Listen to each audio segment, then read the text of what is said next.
आज हम एक ऐसे तानाशाह के बारे में बात करने जा रहे हैं जिसकी सनक का जवाब शायद इतिहास में किसी के पास भी नहीं है।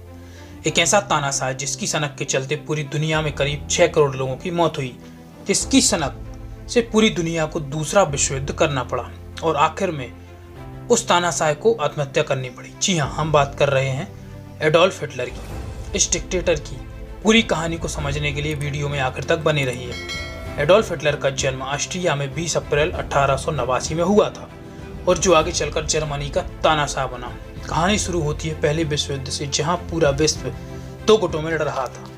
1914 से 1918 तक चला ये युद्ध, जिसमें जर्मनी की बुरी तरह से हार हुई। प्रथम विश्व युद्ध में हिटलर जर्मनी की तरफ से एक सिपाही बन के लड़ा था, पर जर्मनी की हार के बाद उसका मनोबल टूट गया था और दूसरे हारने वाले देशों पर जीतने वाले देशों ब्रिटेन, फ्रांस, रूस, अमेरिका, जापान ने बहुत सारे कड़े प्रतिबंध लगा दिए थे, जिसके बाद जर्मनी की हालत खराब हो गई थी। चारों तरफ भुखमरी और महंगाई फैल गई थी। उस समय जर्मनी में बहुत सारे यहूदी रहते थे और जर्मनी लोगों को लगता था कि इस हार की वजह यहूदी ही है। जर्मनियों की इस सोच का फायदा हिटलर ने बखूबी उठाया। उसके बाद हिटलर ने सेना छोड़ अपनी एक पार्टी बनाई जो कि नाजी पार्टी थी, जिसका पूरा नाम राष्ट्रीय समाजवादी जर्मन कामगार पार्टी था, जिसमें हिटलर की अपनी सोच थी, अपना एक उद्देश्य था जिसे नाजीवादी सोच समझा जाने लगा। अपनी राष्ट्रीय सोच और दमदार भाषण से उसने जर्मनी पर अपना प्रभाव दिखाना चालू कर दिया। हिटलर की इस सोच से उसके दोस्त मुसोलिनी भी हिटलर के साथ हो गया।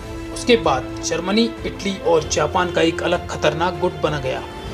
दुनिया 2 गुटों में बट गई, मित्र देश और धुरी देश। उसके बाद जर्मनी ने 1 सितंबर 1939 को पोलैंड पर हमला किया और यही द्वितीय विश्व युद्ध का तत्कालिक कारण भी बना। उसके बाद जर्मनी डेनमार्क, बेल्जियम, फ्रांस को जीतता चला गया। उसके बाद जर्मनी ने रशिया से युद्ध करना चालू कर दिया, जिसमें हिटलर की हार होने लगी। उसके बाद मित्र देशों ने मिलकर इटली पर भी हमला किया और जीत लिया गया और मुसोलिनी का अंत कर दिया गया। और जापान पर अमेरिका ने परमाणु बम गिराया तो जापान अपने आप द्वितीय विश्व युद्ध से अलग हो गया। हिटलर अब अकेला पड़ चुका था। अब जर्मनी की राजधानी बर्लिन में मित्र देशों की सेना आ गई थी। यह देख उसके बाद हिटलर ने अपने आप को एक बंकर में छुपा लिया था। वह ना तो सरेंडर करना चाह रहा था और ना ही युद्ध बंद करना चाह रहा था। उसने अपने मित्र मुसोलिनी का अंत देखा था। एक खतरनाक, लाखों यहूदियों को मारने वाला तानाशाह आज खुद खौफ में था। उसके बाद हिटलर अपने गार्ड से कहता है, मेरी मौत के बाद मेरी सारी तमाम चीज़ें और मुझे जला दिया जाए। उसके बाद हिटलर यह कहकर अपने रूम में चला जाता है। थोड़ी देर बाद जब हिटलर का कमरा खोला जाता है तब हिटलर और उसकी गर्लफ्रेंड की वहाँ लाश मिलती है। पर यह अफवाह है या सच, आज भी एक पहेली बनी हुई है। हिटलर की मौत गोली लगने से हुई या साइनाइड खाने से, ये किसी को नहीं पता। आपको क्या लगता है, हिटलर की मौत एक रहस्य है या नहीं? कमेंट में ज़रूर बताएं।